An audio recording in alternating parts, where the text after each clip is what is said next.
Let's see. Hey, everybody, can you hear us? They can hear us, Andy. Come on. I don't know. If somebody can hear us, chat and say hello. Is that? Yes, great. Dexter and Randy can hear us. So we are live. We're not going to actually start the webinar until 5 o'clock because we're a couple minutes early, but we wanted to. You know what? So I hate when people say we're live. Well, we are live. It's like, hey, we're here. We're here. We're live. You know, yeah, but we don't have to say we're live. Okay. Well, we're here. How's that? We're here. There's Vinnie. This is Andy. Dylan is over there. The incomparable Dylan. What are we talking about today, Andy? What do you think we're talking about? We are talking about. I know we're talking about. You know anything about doing videos? Yeah. What are we talking about today? Hey, we're talking about coffee. Come on. That's how you do it. All right. I teach you how to do this. I know how to do this. All right. Before we go into our act, our little vaudeville act here. Yes, you are supposed to be able to see us, Dexter, and if you can't, go out and get a new computer. Yeah, because you're only going to see us for another minute or so, because then we're going to share our screen. I'm going to share my screen with you, which will have the whole presentation that we have worked so hard on. And Ruel is saying some dirty things. I can see the nerd to the right of me, Andy. That's the nerd right there. Oh, listen to John Fisher. Nice, John. All right, it's 5 o'clock, so welcome everybody. We are officially starting the webinar. We're very excited about this. As with any launch of a new company, it always comes down right to the last minute, which this did, but we went live last night right at midnight Eastern Standard Time. You know, Andy, I was, let me drop a name real early. I was just with Adam Carolla doing his show. Oh, listen to you. That comes out tomorrow. Yeah. And I was talking about this, and I said, ever since I got to LA 26 years ago, I got here, Starbucks didn't exist back then. And my brother said, what do we have in New Orleans that they do not have in LA? Good coffee houses. I said, other than Kings Road Cafe and Kelly's Coffee over in Brentwood, there is no good. I couldn't find a good cup of coffee in LA. It was just starting. Can you imagine that world? It was just starting. You couldn't get a good cup of coffee, and as Adam joked, he goes, a scant 26 years later, here you are. A scant 26 years. Yeah. That's it. Well, here we are. And we have been working on this. It's interesting. I was mentioning this to Vinnie yesterday because when we started this company, one of the first things we did because of Pure Vitamin Club, we wanted to call it Pure Coffee Club. So, of course, we looked on the web to see if that URL was available, and it was not. Somebody had already secured it, wasn't doing anything with it. So we had to hunt that person down and offer to buy the URL back. So I was just curious, when was that? Because we'd already been talking about it for a couple months, and then we said, let's do it. Let's get the URL. Yeah. That was exactly a year ago. It was November of 2016 that we bought that URL. And we've been talking about it for about maybe 2 or 3 months before that. 2 or 3 months before that. We were going, is this viable? I mean, can we do this? Yeah. So, and, I've been, before that, I started, on my front porch, just like a poor Southern boy on the front porch. Well, that's what you are. Roasting coffee. Yeah. And that's the whole thing started right there. So hey, this Suzanne. is kind of neat. Anyway, all right, we're going to start. I'm going to now switch over to. Anyway, can I do this before you turn it off? Oh, yeah. Look at that. Look at this. It's going to be like backwards to you, isn't it? Yeah, pretty No. much. No. It actually shows up a front way. There Here it is. There's the product. Very exciting. I feel like Hans and Franz. All right, I am going to start sharing the screen here, which will bring us all over to the actual webinar. So bear with me while we do this. Application window. Okay, now you should. Yeah, it is Andy's office, and yes, it always does look like that. No, it doesn't. Right now, when you're getting ready to launch it gets a little bit like that. So it'll be better in a week. Hi, honey. We're doing a seminar over here. Okay. Hang on. Serena has a good question. She wants to know how to get in. Maybe Serena's on the phone. She wants to know how to get in. Serena, you go to the Facebook group or Pure Vitamin Club page or Pure Coffee Club page where it's posted, and there is a link. Click on the link for the Thursday webinar, and that will take you in. It'll ask you to put in your name and email address, and you'll come right in.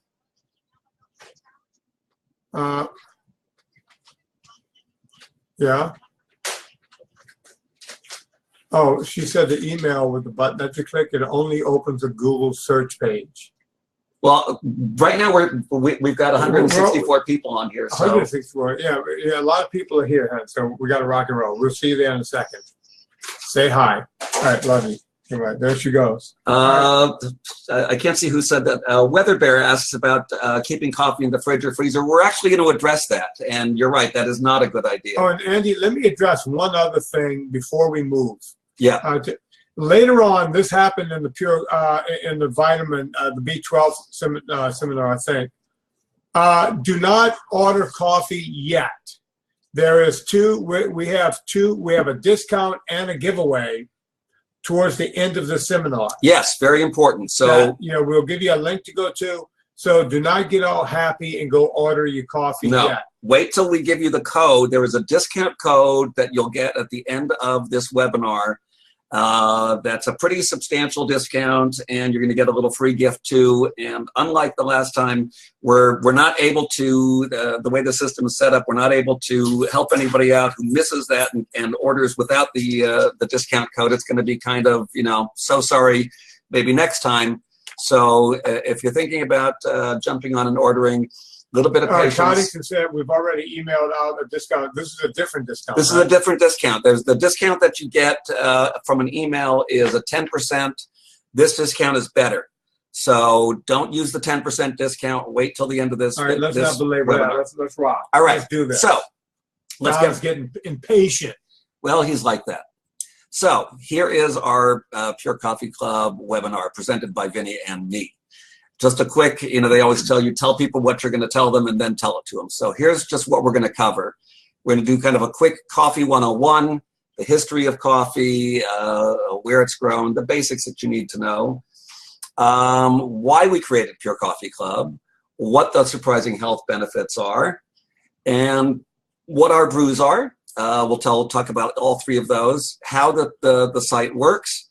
We're going to talk about gift subscriptions, which is something new that we have, and our giving program, which we are super excited about. Then we're going to do the special offer, and we'll do Q&A. So if you're sending questions, we're going to try to get to pick those up along the way, but sometimes it's kind of hard if they go by quickly. So if we don't answer your question, don't feel insulted. It means that it went by too fast, and ask it again at the end. All right. Let's go through to the next. Coffee 101. Just going to make this brief, but because a lot of you probably know all this, but maybe not. And I always think this stuff is interesting. 64% of adults in the U.S. drink at least one cup of coffee a day. It's not quite as popular as soda, but it's so much better for you than soda. 400 million cups of coffee every day. 146 billion cups a year. That's just Americans. In terms of where coffee started, it's generally understood that the original coffee plants came from what is now the country of Ethiopia. And the first recorded evidence of people brewing it up and drinking it dates back to the 15th century in a Sufi monastery in what is present-day Yemen. This is interesting to me, where coffee is grown. It's kind of this belt. I don't know if you can see my, my cursor as I pass through that. It's this belt across sort of the middle of the world.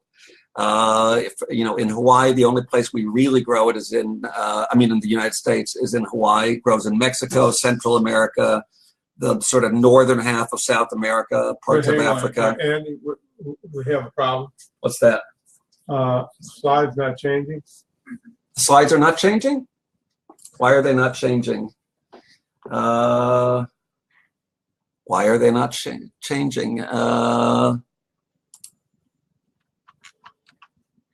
Let's see. Hang on a second. Let's try this a different way. Technical difficulties. Look at We're having technical difficulties. Hang on a second. We're going to try this a different way. Let's go back here. Let's go to the screen sharing. Why is this not going? Okay. Focus screen. Why is this not? Oh, God. Okay.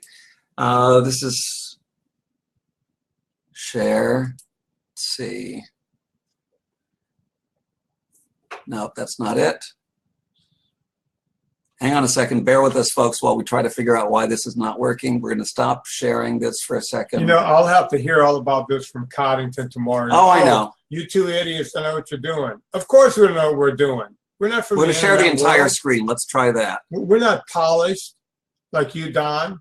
I know I'm going to have to hear this tomorrow. You do realize that, right? Okay, let's see. It's sharing my entire over here. Okay, it's working this way. So we're going to back up because it wasn't working the other way. Let's go past Ethiopia. Go right to the belt right there. Okay, there we go. So there's the belt. This is not as good a share, but it's what is right now.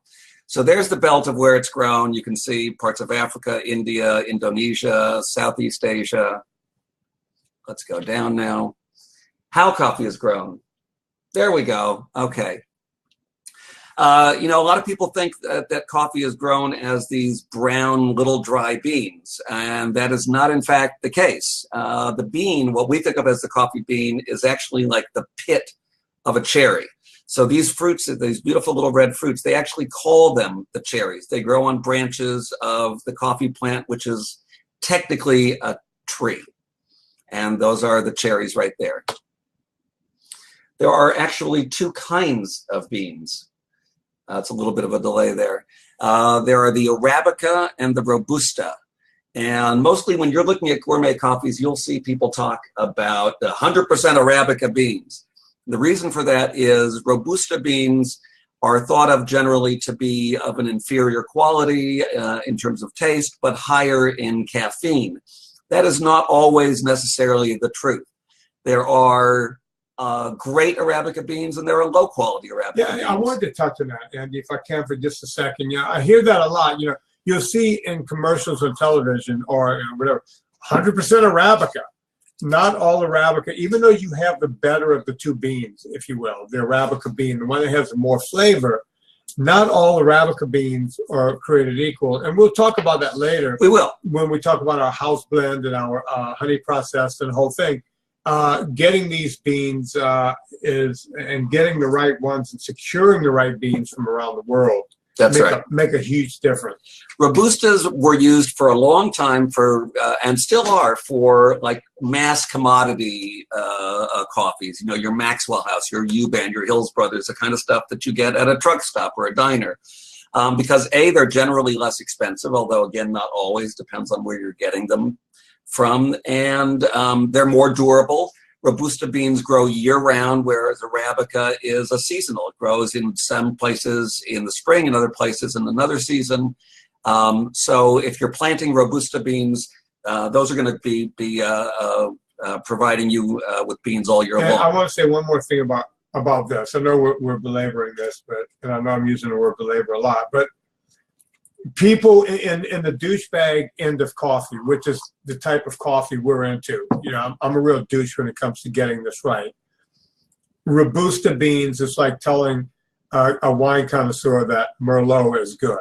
And they just go, ugh, Merlot. You know, they made that whole joke about Merlot. Yeah, from that movie. But there are such a thing. There is a place in the world for Robusta beans. And that's just my opinion.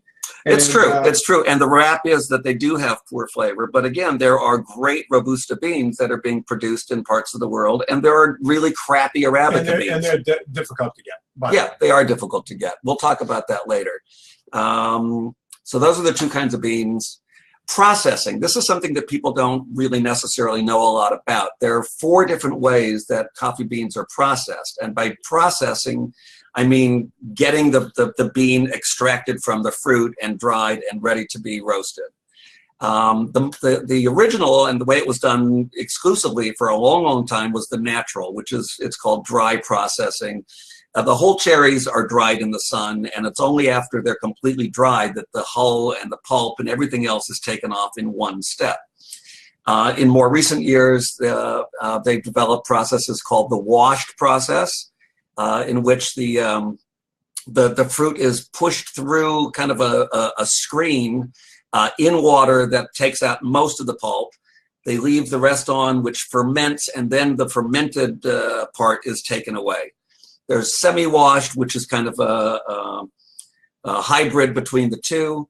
And the fourth one, and we're going to talk about this later, which is the least well-known, and it's because it's the hardest to do well, is the honey process.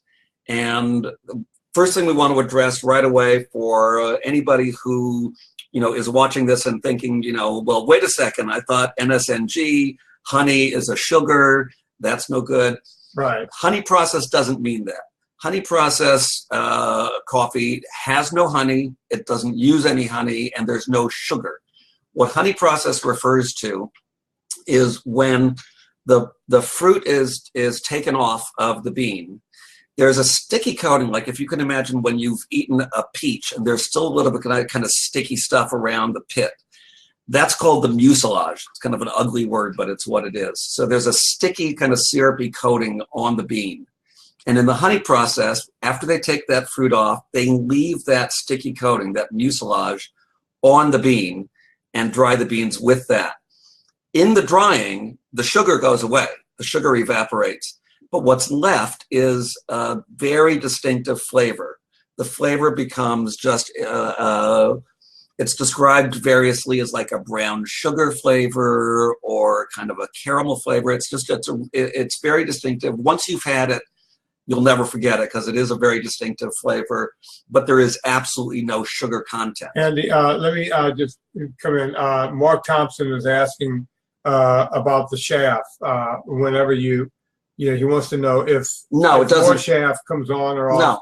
No. I've roasted everything from Robusta to Arabica to honey process and semi-washed. Whenever you roast, during first crack, that's usually when the shaft starts flying off, and it's about the same. I've not scientifically, maybe there's more for one than the other. But you really don't notice anything different. You might notice more chaff whenever you do like a second crack, and that's a whole thing that no one will ever understand. That's a roasting thing. We're not going to get into that much detail. Yeah, we don't have time. We're not teaching people how to roast here. Andy Craig brings up, and I actually was going to talk about this, but we don't have a lot of time. But briefly, he's talking about the legend of Caldi and the dancing goats. That's one of the legends. There are a lot of legends about how coffee first understood to do something with it. And the legend is that he saw these goats. Well, it was his own goats that they would come back. He would set them off every day to go eat. And one goat would come back dancing and happy and the whole thing. So he followed the goat one day to see, and the goat was eating these cherries off of a tree. And that's the legend of how coffee. They understood that if you eat eat something from this tree, that it'll have that effect, make you happy and peppy. All right, so those are the four processes. Roasting. Roasting is every bit as important to the flavor of your coffee as what the bean is to begin with. And there are a lot of misconceptions about roasting and what makes for the best roast. And the fact of the matter is, it depends on the bean. Some beans will do well with a light roast, but not with a dark roast, and vice versa. So it's really a matter of knowing what the best roast is to apply to the beans that you're working with. A lot of people also think that a darker roast is definitely going to be higher in caffeine. It's going to be, richer and darker, and that's also not necessarily the case. Well, a lot of that comes from espresso. Since espresso, when you make espresso, you're using a really dark, oily bean. You're taking a bean past the second crack, but it doesn't add more caffeine. The reason that 1 ounce of espresso coffee has more caffeine is because it's pushed through pressure. So it's grabbing more of the oil, more of the flavor, more of the caffeine. But just in general, if you took that same bean and brewed it, just dripped water over it, It would be about the same. Yeah, not about the same. It might even be less. Yeah. Fact of the matter is that the roasts that tend to have the higher caffeine levels are the lighter roasts. I've just put down here, and you can kind of look through this, the various different names that people give to roasts. Light, they call it the light city or the half city or even cinnamon roast. And just like honey processed, there's no cinnamon in cinnamon roast. That's just the way that they describe a light roast. A medium roast is called a city or a classic American or a breakfast roast. Kind of in the middle, they call that a full city. And then the dark, all these different roasts that people talk about are basically the same. It's basically still a dark roast, whether you're talking about a Viennese roast or an Italian roast or a French roast. They're very subtle differences, but they're all kind of the dark roasts. Single origins and blends. This is something that people are really getting into now more than they used to. The single origin, very simply just means that you're using one bean from one place. That means sometimes it means from one farm or one collective of farms, because in a lot of the coffee growing countries, they have actually collectives where one big plot of land, this family might have 2 acres over here and this family has 2 acres over there, and they pool their beans together to send to the mill. That's a collective, and that's very common especially in Africa and in Latin America. Whereas a blend is you're taking beans from several different places and combining them. The difference is, and it's with a single origin, different origins, different areas produce beans that taste different. So, an Ethiopian bean tends to be very kind of fruity and bright, maybe have kind of grapefruit notes, berry notes. A Central American will have like a very chocolatey kind of taste. So people who like a very specific taste of one region, they'll want a single origin. With a blend, and it's one of the reasons that I actually really like blends, sometimes more than single origins, is you can pull together aspects of different beans. So you can get a blend that has some of the bright notes from an Ethiopian and the chocolatey from a Guatemalan. And if you have a really good roaster who knows what he's doing or she's doing, you can get a very complex flavor that sits beautifully on your tongue. The other day, Dylan and I were sampling some different coffees, and we tasted one it was an Ethiopian from another company, I'm not going to say which. And it was interesting that neither one of us really liked it. And one of the things was you could really only taste it on one part of your tongue. It didn't register at all in the front of the tongue. It was like nothing there. And on the back of the tongue, you got some of the grapefruity kind of sharp notes. And meanwhile, I had the same coffee at a different time and loved it. So it really is. It comes very down personal. To, there is no good, bad, and otherwise. And the other thing, I'll just throw this in, we can move on to the next. You may notice whenever you have whole beans, you might notice all the beans might be a little different tint. That means when you're roasting them, in order to come up with that flavor profile, you might be roasting all the different coffees in your blend at different time, at different levels in order to get that blend correct. So it's not like you're throwing 3 or 4 different green beans into a roaster and then just popping out some kind of magic. It really takes a master roaster that really knows what they're talking about. Yeah, it really is. We talk about it being as much art as it is science when you're talking about blending, because it's you need to have that palate and that familiarity with how that works. Let's talk about the 3 waves of coffee. I don't know if any of you have seen the video that Vinnie and I did.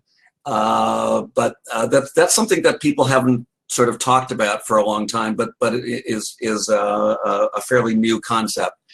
When you talk about the 3 waves of coffee, the first wave, well, I'm gonna backtrack a little bit. 3rd wave coffee, and then we'll kind of work our way backward. 3rd wave coffee refers to kind of where we are now with artisanal and specialty coffees that are very kind of gourmet and high end. And it takes you back to 1st wave, which is what we all grew up on. Those of us who are maybe even a little older. But the fact of the matter is, before like the middle of the 19th century, it was all what we would call third wave coffee now, because coffee wasn't a poor man's drink. Coffee was an expensive, difficult commodity to get. Not everybody had access to coffee. That all kind of changed in the middle of the 19th century with a company out of California called the Pioneer Steam Coffee and Spice Mills Company. They did the first pre-roasted ground coffee sold in tins. That then one of their employees got the bright idea, well, maybe I can literally go town to town and sell these tins by the dozens to different supermarket grocery stores. And that was kind of the first mass marketed coffee that made coffee something that the common man could afford. Next. Then, right around the turn of the 20th century, a fellow by the name of R.W. Hills from the original Hills Brothers came up with the concept of vacuum packing coffee. If you look at those two little images there on the top, you have kind of the old way it would have been stored, which is not kind of vacuum packed. It's just in what looks like a bread box. And then he came up with the vacuum packaging, which made it possible to commoditize it even further and really get it out there cheaply, because it would now last. It would be fresher. Later on, there was a Japanese-American inventor who had a dehydration process, and he used that to create the first instant coffee. And the first time that gained kind of wide use was they put that in the rations of American soldiers in World War I to give them more energy that they could, bring with them quickly. They just needed to get some hot water and they could have coffee. And that really changed the business. Now, all of that coffee, once you started commoditizing it, they were using the cheaper beans that they could get, which are the Robusta. And that became the coffee of the common man. That's what we all would get in the supermarket in the can. That's what we would get if you went to a diner or a truck stop. You'd get this Robusta coffee, which is now what we call first wave. Second wave really started in the 70s with two different things that happened pretty much simultaneously. You had the first coffee makers, automatic coffee makers at home. The Mr. Coffee was actually the first one. Before that, and we were talking about this earlier, if you were making coffee at home, it was in a percolator.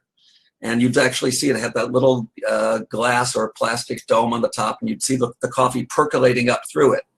There was that famous Maxwell House commercial with the boop, boop, boop, boop, boop, boop. And by the way, I still use a percolator in my camp. When I make coffee, when I'm camping out in the tent, and I have my my Coleman stove, I have an old percolator that you stick right onto the stove. Yeah, people still use those for banquets. You have those big giant percolators. Oh yeah, it works really well. Somebody asked this scroll back. Who was it? Nancy asked how long beans last once you open the vacuum package. That's a good question, and we're actually going to talk about that in a little bit, Nancy. So hang on to that. Right around the same time that happened, Starbucks started to hit the scene, as well as Peet's Coffee and Seattle's Best. And that was kind of the beginning.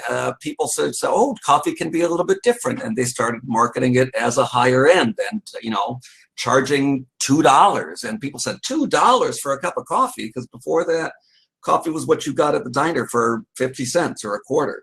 All of a sudden, $2 for a cup of coffee. But it proved that people would pay for a better cup of coffee. Right. By the way, Jody just asked if she's loving your slideshow. Will this be available for share after the event? Yes. Yeah. Yes. This will be available as a recorded thing on Facebook and other places. Absolutely. And we will post it. We will share it as a video. We'll actually put it on YouTube as well. So that all happened in the 70s. And as that was growing into the 80s and 90s, Starbucks, as you know, kind of exploded. And as that was exploding, kind of those little independent coffee houses. I mean, I remember in the 90s when I was going back to school and I would go and hang out at one of those coffee houses that now those have all pretty much been driven out of business. But, they always had like the ratty old armchairs and maybe a pool table, and they were kind of cozy neighborhood places, but they were doing, you know, cappuccinos, which people weren't really drinking before, and lattes and macchiatos. I used to love it. That's right, in New Orleans back in 81, 82. I used to go to this place right on Ferret Street, and it was like this hippie joint. You know, it was just, you know, and the guy had an espresso, a big commercial espresso machine, and making all these special coffees. It was just, I was spending every dime I had right there just to do that. Yeah, and that was new, where you could go and order a hazelnut macchiato, low foam, dry, non-fat, all this kind of stuff. It got a little bit crazy, but it changed the way people thought about coffee. Coffee wasn't anymore just that 50-cent thing you had with your bacon and eggs in the morning. It was like a specialty beverage that you'd go and you'd get the little heart. And let's go back a second. The question comes up, what's the best way to store coffee? You want to hit that right now? Sure, we'll talk about that. You know, growing up, we were always taught, you know, put it in the freezer or put it in the fridge. And that is actually the worst possible thing you can do, because what's going to happen is it's going to absorb too much moisture and it's not going to be fresh. Where you want to keep it is at room temperature in as airtight a container as you can. A bag like, you can't see this now because we're sharing my screen, but the one, like the bag that we just showed you, that our coffee is coming from, it's a vacuum bag, and it's got like a little paper zipper, like, you know, when you buy certain things and you open it up with a tab, and then it's got the resealable. That's the way to do it. After you use whatever you're going to make your pot, just get that little kind of, you know, press it together kind of zipper to close it up. If you want to put it in like a jar or a tin, something like that on your counter, that's fine. You don't want to keep it, once you've opened the bag, you don't want to keep it more than a few weeks, you know, 2-3 weeks. A month is fine still. If you've had it for more than a month open, you know, it's not going to go bad. Yeah, it's still going to taste great. You're going to lose a little tiny bit of freshness. As I always say, you can still drink it, just don't serve it to friends. Yeah. And if you do, serve it to friends, but don't say you got it from us. Yeah, it's not going to be bad. You're going to still, you know, it's going to be a very subtle difference. You're not going to get your absolute freshest after a month, but up to that, you're really fine. And even beyond that, you're fine. It's not going to go bad. It's not like milk where it's going to go sour. You'll still get the same caffeine kick. You might just lose a little bit in the flavor. Yeah. See, Robbie, you're my kind of guy. A pound a week. That's the way to do it. All right. So that's how, you know, kind of the coffee house culture led to the third wave, where now people were more interested in, oh, I want to know about the Ethiopians. I want to know about the Indonesians. I want to know about the Sumatrans, you know. That's third wave coffee, and that's where we come in, because we are third wave. Which, you know, we want to just give you a little bit of a brief history of how we got to Pure Coffee Club. If you're here, you probably know us from Pure Vitamin Club, which we started in 2014. I'm Troy McClure. You may know me from movies such as... Exactly. We started that in 2014, not knowing how well it would go, and it went really, really well. And within the last 3 years, we've added 2 more products. We're adding another product in January. I don't want to turn this into a commercial for that company, but you know, we built that based on the premise that we were going to deliver the best products we could in the nutritional supplements field. Over the course of that time, we've done, you know, sort of a lot of market research with our own customers and beyond to find out what people's biggest concerns were: lifestyle concerns, health concerns. And the thing that came up more than anything else, and I don't mean a little more, I mean a lot more. It was crazy. It was like exponentially more than anything else, was energy. How do I get more energy? That was actually part of the reason that we went into our sublingual vitamin B12 tab, because that was one of the big concerns people had, and that's been a big success for us. But the other thing that you know is a very legitimate way to get more energy is out of coffee. A lot of people in, you know, the kind of the crazy life that a lot of us live, a lot of people go to the energy drinks, the Red Bulls and the Rock Stars and the Monster and those, you know, the worst of all of them, the 5-hour energy drinks. And the thing is, don't tell anybody who works for those companies, but they really are crap. They're just crap. They're full of sugar or artificial sugars, chemicals, coloring. I did a video on those things, Andy. When you look at the ingredients, it's an inch thick of nothing but chemicals. No, it's pardon my language, but it's a chemical shitstorm. Yeah. It's pretty appalling. So the fact of the matter is that that's what people are thinking of as an energy drink, when in fact, the best energy drink around is coffee. Coffee really is nature's energy drink, and that's kind of our company's slogan. Founded by a goat. Founded by a goat who said, that the farmer said, look at that goat. What's he drinking? What's he eating? So, we took the information that people wanted more energy. We applied the principles that we had been applying for the last couple of years to Pure Vitamin Club, and we said, hey, Pure Coffee Club, let's do it. And as we just told you earlier, a year ago, we got that URL and said, okay, now we got to get serious and do this. So I want to talk about the health benefits of coffee, because people, when I was growing up, we were all told coffee was not a healthy drink. And you can't say something about that. I remember back in the 80s, doctors would say, and there was no Google around, there was no. And I would read whatever I could read.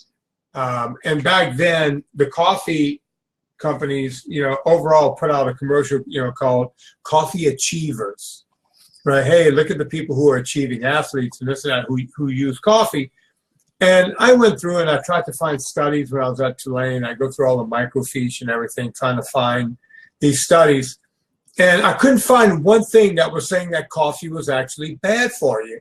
And I would talk to doctors and I would go, hey, why should, you need to cut back on coffee, maybe cut it out altogether. And I would say, why? And they would say, because it's not good for you. And I would say, why? Right. And they would go, it's bad for your heart. I would, no, there's nothing that says that. As a matter of fact, it's the exact opposite. Well, that's what we're going to get to now. So, yeah, we were all told it was going to make you jittery. And this was the best. It's going to stunt your growth, right? Here's the thing. Antioxidants, everybody talks about antioxidants and how you need to have more of them in your diet to battle free radicals. But most people don't know what that even means.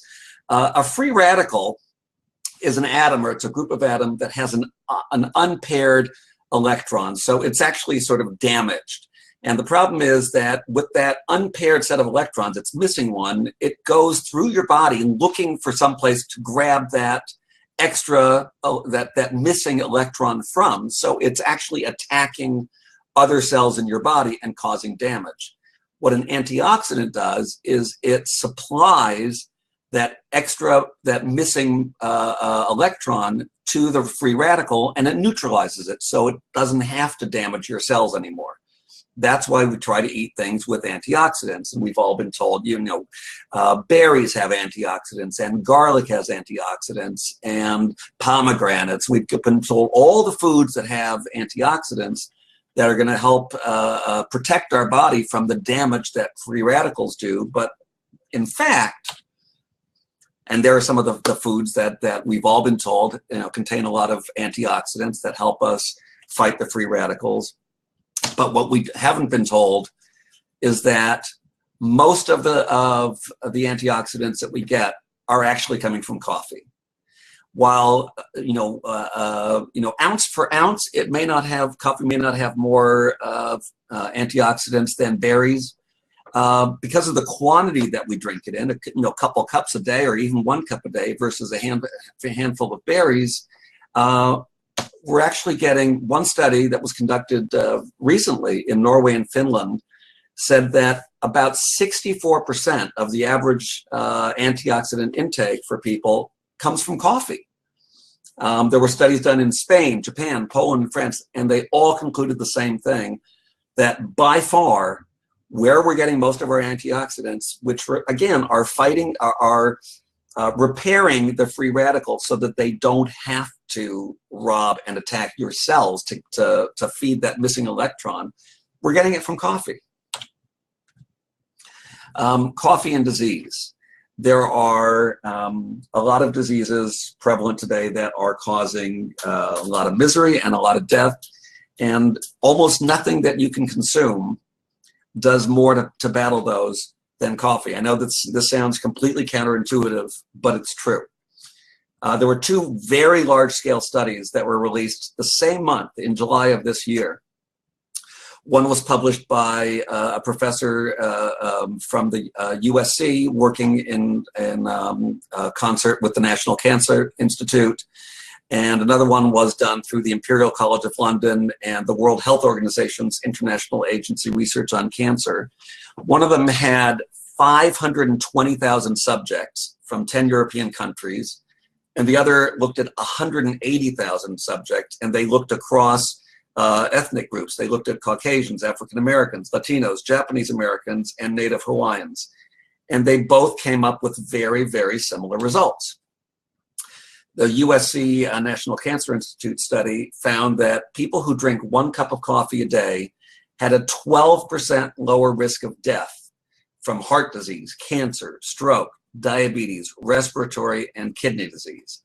And what was really surprising was that for those people drinking 3 cups a day, that risk reduction rose to 18%. Crazy. That's crazy numbers. It's ridiculous. Likewise, the other study from the Imperial College of London found lower death risks from digestive, circulatory, liver disease. And that's the one that was across 10 different countries. It didn't matter which country they came from. So that eliminates, if you talk about like scientific method, all the other variables were eliminated because it didn't matter if they were on a Scandinavian diet or a Mediterranean diet or an Eastern European diet. People from all those different countries with quite different diets, the one variable was the coffee, and that's one that showed the risk in disease, risk reduction for disease. Here are just some specific studies that talk about specific diseases and the risk reduction. One study from Finland showed that 3 to 5 cups a day decrease your risk of Alzheimer's by 65%. A Dutch study that showed that 2 to 4 cups a day decreased your risk of heart disease by 20%. An Italian study showed that 1 cup a day decreased your risk of liver cancer by 40%. And if you went up to 3 cups a day, that risk decreased by 50%. MS. This was a study from Sweden and the United States, showed drinking 6 cups a day actually decreased your risk of multiple sclerosis by 31%. And one study looked at your risk of Parkinson's disease, and coffee decreased your risk by 80%.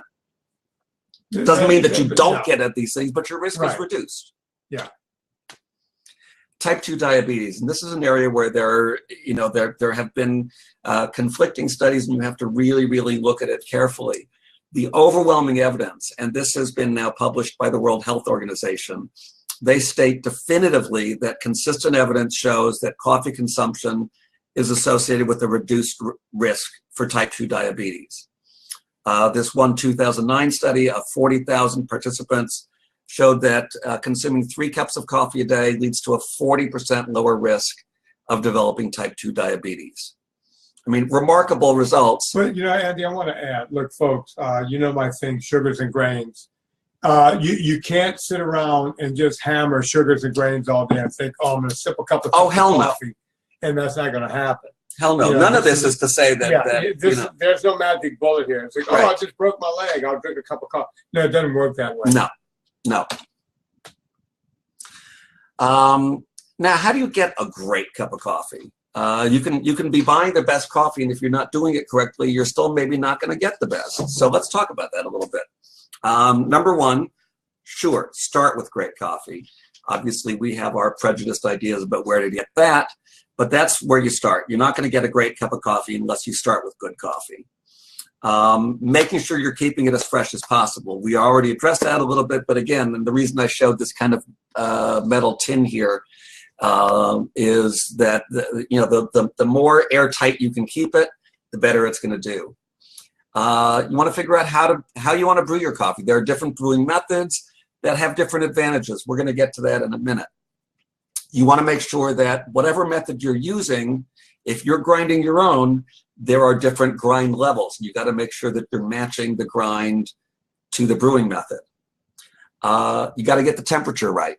Again, if you're using an automatic coffee maker, that choice has been taken away from you. But if you're doing it a French press or a pour over method, doing it at the right temperature of water is going to be important. And the biggest thing, and here's where people make the biggest mistakes, are in the proportions. How much coffee to how much water? And we're going to address that. So the brewing methods. Everybody's got an opinion, what's best. As we said earlier, and Vinnie actually did a video on this, which somebody already made fun of, because it's like, wait a minute, did you really do a video on how to make coffee in a coffee maker? Yeah, I did. I was like, yeah. Because you know what, you can actually get a great cup of coffee from a coffee maker if you're doing it right, which basically means with a coffee maker, it's really about the two things: having a great coffee and the right measurements. But other and by methods. The way, I went out. We were in New York. I went out and went to a drugstore, got the cheapest coffee maker. They actually had one cheaper than a Mr. Coffee, more junky than that. It was at a Walgreens. Yeah, and right there on Times Square. And then I found some filters, and I went, nope, these are still too high priced. So I found cheaper ones, and then, put them under my shoes and walked them back over while doing that. Anyway, yeah, you can still make a great cup of coffee. Yeah. So pour over method is a very popular method, getting more popular all the time, because you have a lot of control over it. You can do it with a nice expensive Chemex pot, or you can also just get one of those little plastic cones and stick it over any old coffee pot, and it'll work the same. Or over a cup of coffee. Or over a cup of coffee. Over a cup, and it makes coffee. Exactly. But if you're going to do a pour over method, you have so much control, you might as well take advantage of that control. And here's the thing. The first thing you want to do with a pour over is wet the filter before you even put the grounds in. What that's going to do is that's going to get rid of any kind of that papery taste, and it's going to help it all absorb a little bit better. So you first wet it with the hot water, you put the grounds in, and then you put in just enough water to cover the grounds, and that's what they're going to call the bloom. And that's where you see how fresh your coffee is. If you can see in this picture, see all these bubbles? If a coffee is really fresh, it's going to release a lot of gases when you first put the water on it, and it's going to bubble up. You're going to think it's like a chemistry experiment.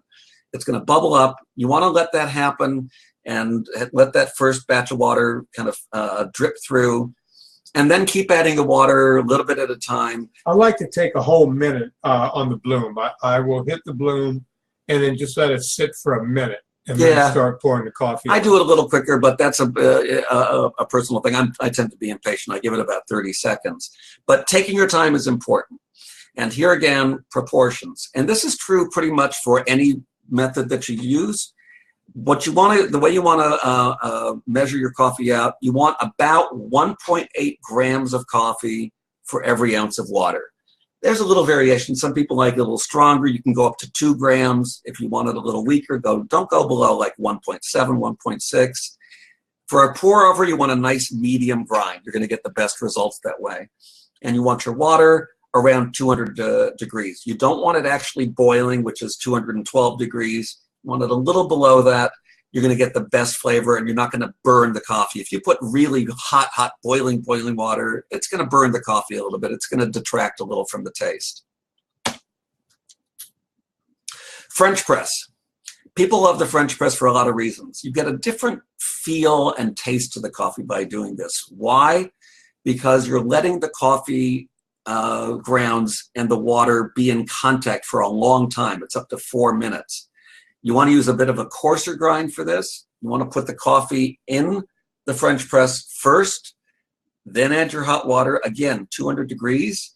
You want to then let it steep. That coffee, those grounds are going to swirl around. You can even kind of help it along a little. You can take the spoon and kind of push it down, stir it up a little bit. Again, I have a video on this if you guys want to check it out. Yeah. So over that 4 minutes, it really gets a very saturated kind of a thing. Then you take that top and you gently slide it down. It should go nice and easily so that it keeps all those grounds at the bottom. What you get, because of that sitting there, the ground sitting there in the water, it almost gets a little bit thick, a little bit syrupy. It gets a little bit creamy. Andy, let me answer a question. Melody says that she heard that using a French press will increase your cholesterol. Listen, whenever you hear something that's stupid, just realize that it's stupid. That doesn't make any sense at all. It doesn't make any fucking sense. No, it's just that. That kind of stuff drives me nuts. To be, if you do this, no. It's all. Bottom line is that's just not true. AeroPress. Robbie's mentioned the AeroPress. AeroPress is a great way to do it. All of these convenient. You can take it camping and that kind of thing. AeroPress is good for all these things work. Portability. Single cup coffee makers. I want to touch on this briefly because this is important. A lot of people love the single cup, the Keurig machines or the Nespresso. And then other people say, oh my God, you can't do that. A, it's really bad for the environment because the pods, you throw them away. They're not biodegradable. They pile up by the millions. They're killing the baby harp seals. And a whale died last year. The fact of the matter is, all that is true. But for a lot of people, it's a very convenient thing. If you are single or you're the only person in your house who drinks coffee and you only want that one cup before you go to work, you don't want to go through the whole bother and hassle of making a pot. Here's the thing. You can do a great cup of coffee in a Keurig or an Nespresso machine with these reusable little pods, little filters. You buy the filter. They're cheap. They're a couple bucks a piece, and you reuse them. You take your freshly ground coffee, you pack it in there really tightly. And here with this one, you don't even really have to measure. You just kind of fill that cup up, pack it down really tight. You want to use a good medium brown. If you go too fine, it's not going to go through well. If you do too coarse, it's not going to be in touch with it long enough. Nice medium brown, pack it in there really full, and pop it in the machine, and you're going to get a great cup of coffee. And Andy, I did a video on this also. And I don't mention in the video, but I run a Chiron saying that if you use our coffee that's already ground, it works perfectly. It works perfectly. It over and over. Yeah, our pre-ground coffee works great. And no, there's nothing chemical shitstorm about Keurig. It's just the other thing is with those pods, you're not getting the freshest coffee when you buy the pre-packed pods, and they really are bad for the environment. If you take the same coffee you would make, and maybe one day you have the time, you put it through your pour over, but one day you want that one quick cup of coffee, put it right in that reusable filter, you stick it in the machine, and you've got that one great cup of coffee with your coffee that you've chosen, not something that comes in a pod. And automatic coffee makers, we talked about that. If you have a little coffee scoop, that usually equals about 2 tablespoons.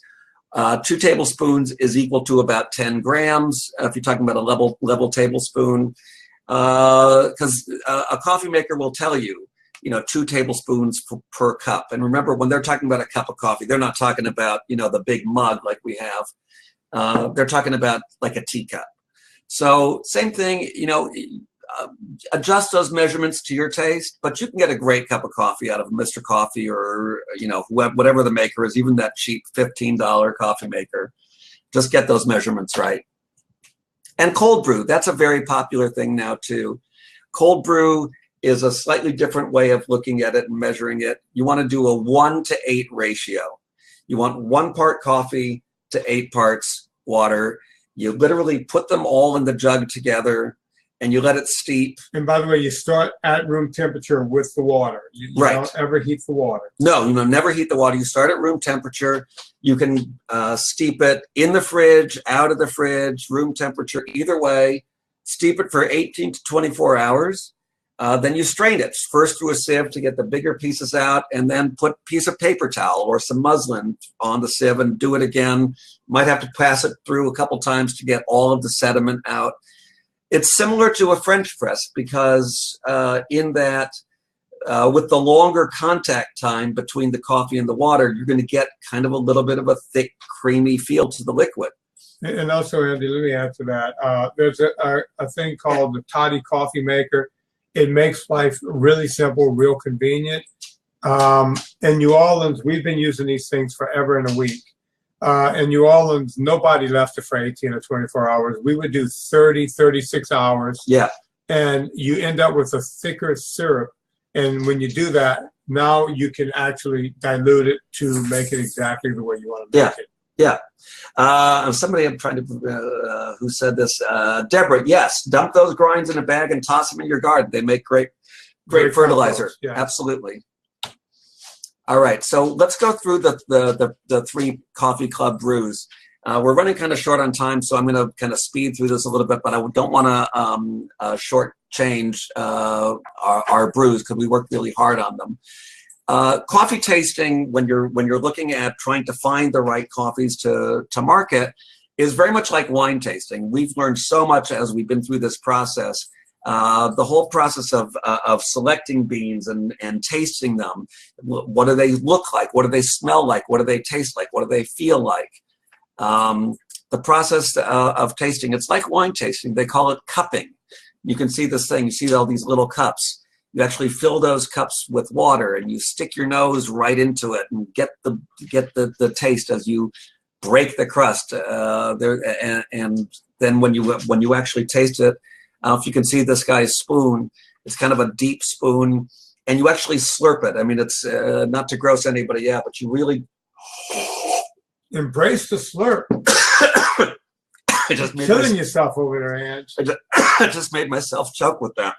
Yeah, embrace it, buddy. But you really do slurp it, and then like with wine tasting, they spit it out into a spittoon. Otherwise, you're going to be drinking gallons of coffee every day as you're cupping all this. And then blending. We talked about this earlier, but to get the right blend, you might be wanting a little bit more acidity from one bean, a little bit more sweetness from the other, a little bit more floral notes from the other. It's an art. It's a science at the same time. And there are, every coffee company has what they call a master roaster. That's the person who really pulls everything with the most expertise, who pulls it all together, and that's who you go to. And then you also work with your importers. You know, your importers will say, I've got the most unbelievable bean coming in next week from Ethiopia. You're not going to believe how good this is. And that's what you have to do to get those flavors. Our three blends, our three brews, we call them. Number one, our house blend. This is the one, this is like our flagship. We combine not one, not two, not three, but 4 coffees in this. We took Ethiopian to get that brightness, that slightly fruity taste.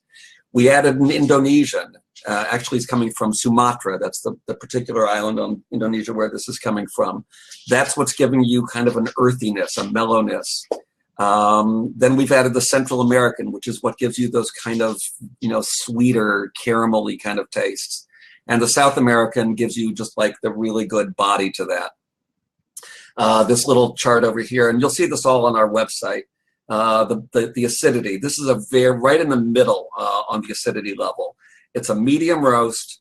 It's got a very balanced acidity, and that's our flagship. Our athletic blend, this is something that we worked really hard on and is not that easy to achieve. We wanted something that would give you that extra kick of caffeine. But as we discussed earlier, sometimes the more highly caffeinated coffees are not necessarily the best tasting. That's not always true, though. There are higher caffeinated beans. They're rarer. They're harder to come by. You have to really hunt for them. But we found some in Southeast Asia. And then you have to blend them with your very best beans that you bring in specifically for the flavor. That's why we brought in the Guatemalans and the Colombians. And what we've come up with is a coffee it's a very bold taste. It's more acidic than the others. It is a very bright kind of a taste. But it has these wonderful dark chocolate notes that you absolutely taste when you kind of, you kind of smack your lips, your tongue a little bit to get that flavor, so you can really discern it. It's gotten this nuttiness, kind of a walnutty taste, and it does taste a little bit earthy in a really pleasant way. And it has 55% higher caffeine level. So it does pack a kick. And then our honey process. This is our jewel.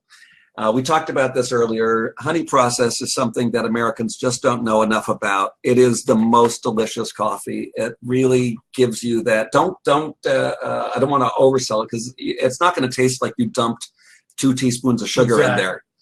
But it is just a low acidity. It's very mild on the acidity. We also do this at a medium roast. And it does have these notes of kind of brown sugar and milk chocolate and like dried fruit, like a prune or kind of a raisin. It's just until you've tasted honey process, it's hard to describe. It's really delicious. I think we oversell it sometimes. I think we maybe. I think once people have it and they run out of that bag, that's when they're gonna Jones for it again. Yeah. Here's the thing about the honey process. It is a single origin, which means that any given lot is a micro lot, meaning we only get a couple thousand pounds of it at a time. So when we run out of it, we run out of it. Now that doesn't mean that if you're subscribing to a honey process there's ever going to be a time when we don't have it. What it means is the next lot might not be from Costa Rica. Actually, it's not going to be. Our first one is from Costa Rica, but we already know where our next one is coming from. It's already been ordered, and it's coming from Nicaragua. After that, we might go to Guatemala. The next one might be back to Costa Rica, because you're only going to get so many pounds from any given farm or collective. And that's where we work with our importers. Our importers know that we want always to have the best honey process. And the thing about honey process is not only is it processed differently, but it doesn't work unless you're using a really high quality bean. It doesn't work with every bean. If you use the wrong bean for honey process, you're going to get something that tastes like mud. So it's a little harder to come by, which is why it's a little more expensive. I think it's worth it. We kind of bypass that, but we do have a sample pack for people who want to taste all of them and understand and say, I decided maybe I like the athletic blend, I like the house blend better. We are offering a sample pack, an 8-ounce bag of each, 3. Here's how our system works.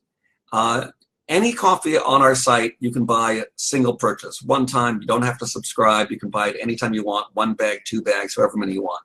If you do want to subscribe, you are saving money. It's $1 cheaper per bag to do the subscription. You can, on our subscription page, you can select the brew that you want, whether you want the house, athletic, or honey. And the site we've designed to make it as simple as possible. When you click that first selection, I want the house, it automatically advances the page forward to the next choice, which is, do I want whole bean or ground?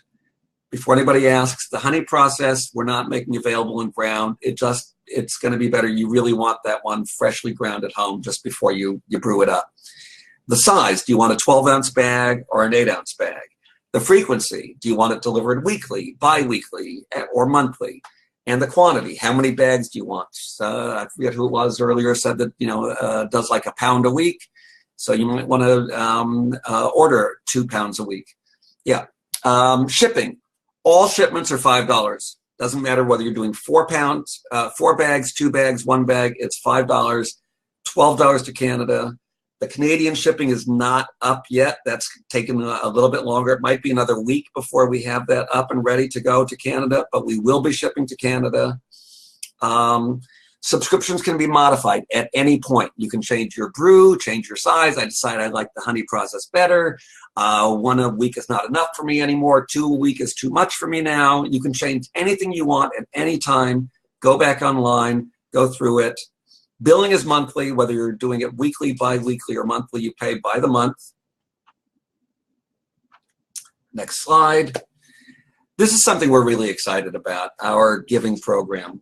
We wanted to make sure that this was giving an opportunity for our customers to work with us to support something worthwhile. And, coffee being what it is comes largely from the developing world. It comes from Africa. It comes from Latin America. It comes from the developing world part of Asia. So we wanted to find a way to give back to those communities. So we looked at a lot of organizations, and we settled on water.org, which is a tremendous organization. They work on bringing safe water. And that doesn't mean just drinking water. That means sanitation as well to the developing world.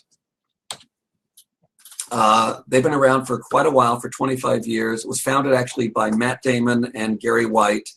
They look at market-driven solutions to bringing safe water to communities. And they do a very, very good job of it. We're running short of time, so I'm not going to take you through all this. You can see all of this on our website, and you can also go to water.org's website to see the incredible work that they do that really does save lives and transform lives, helps to lift people out of poverty by giving them that access to safe water that makes their lives possible. One of the things we really liked about water.org is we didn't want to be involved with an organization that had a lot of waste or overhead.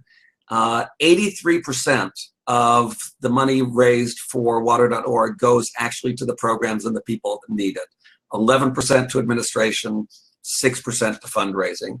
If you know anything about fundraising and nonprofits, those are really good numbers.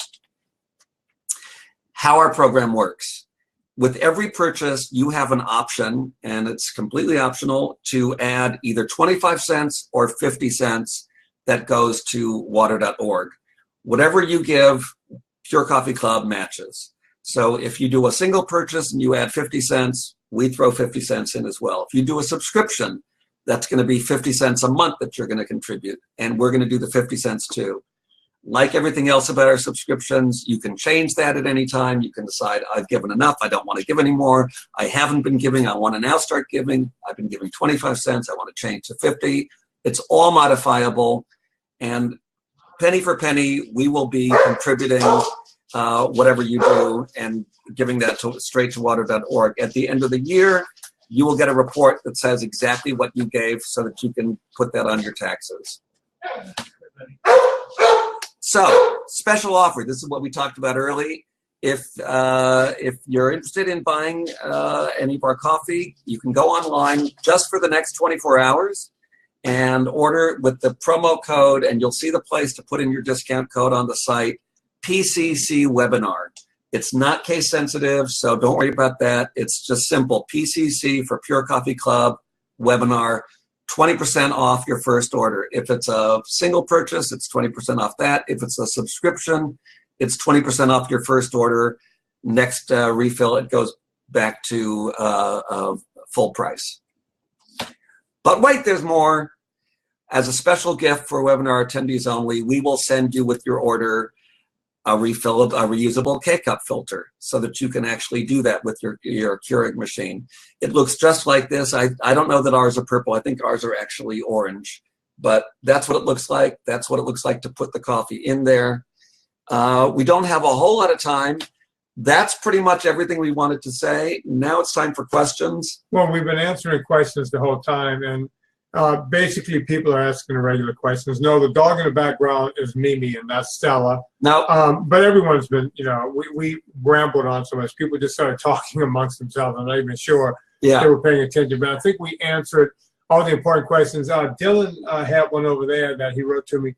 People want to know about Amazon. Are we going to be selling on Amazon? We don't have any immediate plans. The problem with Amazon, we talked about this, is Amazon works best and gives you the best offers when you can do fulfillment by Amazon. And the problem with that is, with coffee, the shelf life in terms of getting you the freshest possible product doesn't really allow us to ship to Amazon. It's going to sit there in the Amazon warehouse. We can't deliver you the fresh product. With our vitamins, we do that because, they have a 2-year shelf life. It's no different 2 months after it's created than it is 4 months later. But by the way, our vitamins are never 2 years old. They're always, we sell so many of them that they go, you're getting. I'm sending new product to Amazon every 6 weeks. So someone wanted to know if they can order a coffee cup. Soon, we're going to have the mugs that are very much like the ones we did at Pure Vitamin Club. We're going to have a whole bunch of gear on the site, including grinders and coffee makers, in about a month to 6 weeks. One time sign up order place. Thanks, you guys. Are all 3 fair trade? Not all of our coffees. The house blend and the honey process are all fair trade, and most of the coffees in the athletic blend are also fair trade. There was no way to get all of the coffees that we wanted in that athletic blend to be completely fair trade. We're just being completely upfront with you. To get that what we wanted to give, there was no way to get that completely fair trade. We're working on that still, but we could not do it. Yeah, they are all ethically sourced. They're all sustainably sourced. We were not able to get all of the beans that we wanted to get for that athletic blend fair trade. The others are. Yeah, a lot of questions are, can we order a sampler pack pre-ground? No, the sampler pack is only whole bean. Don't ask me why, but it was just too difficult to figure that out. It's just, it became too cumbersome to do that. There was another question of, yes, PCC webinar. Somebody asked for it again, the code. I will go back to that. There it is, PCC webinar. And what else? Let's see for other questions. Let's answer one or two more because we don't want to belabor this. No. There will be T-shirts. Yeah. And Eric, they are not rough trade. Bad boy. Of course, I had to do a little rough trade just to get the money to get this company going. That's a different story for a different day. Yeah. Toilet Bitch Blend. We don't have a Toilet Bitch Blend right now, but if you guys, we are selling the Toilet Bitch T-shirt for a limited time. Serena hasn't taken hers off yet. Luckily, she has 3, so she keeps putting a fresh one on. But Serena loves it so much she wears them to gym. She wore one out for lunch today. She had a black Toilet Bitch T-shirt on with the V-neck. They only come in women's sizes, and those are at Vinnie. Jackie's asking if we'll be able to get the comments. I'm not sure if the comments will come. I'll have to watch when we rerun the videotaped webinar. If not, I will have them. There's a way to transcribe them. And by the way, we're doing this again on Saturday. That is correct. We are doing this again on Saturday, and we're not repeating this, rerunning this. We're doing it live again on Saturday. And I'll try to get Andy not to ramble on as much. Don't see if we can bring this bad boy in under an hour next time. Hey now. I'm kidding. Come on. Yeah. But yeah, we're going to do it again on Saturday. What time, Andy? At 10 a.m. Pacific time. On Saturday. So for those of you on the East Coast, 1 p.m. in Central Time, noon, and in Mountain Time, 11 a.m. If you want to attend that or tell somebody else to attend that, if you go to Facebook and look at either the Pure Vitamin Club page or the Pure Coffee Club page or the Vinnie Tortorich's NSNG Facebook group, you will see the links there. We will be sending out more notices about it because we love sending out notices. Andy, I want to thank you. You put this whole thing together. The work that went into this whole seminar, webinar, whatever the hell they call it. The young kids. Calling it a webinar, the kids these days. The bottom line is thank you for putting that together. Rudy clap, folks. That's all. Rudy clap. Wherever you are, help me with a Rudy clap. Well, I want to thank everybody for participating because that's what makes it fun. And if you have any questions, I should have put this on the thing. If anybody who has questions, and this is on the website too, but we do have a support email, which is support@purecoffeeclub.com. And we will be taking live phone calls for anybody who has customer support issues, 9 to 5 Pacific time, Monday through Friday at 1-833-PURE-321. All right, well, let's call that it, folks. On behalf of Andy Schreiber, my name is Vinnie Tortorich. Put life into living and do it with enthusiasm.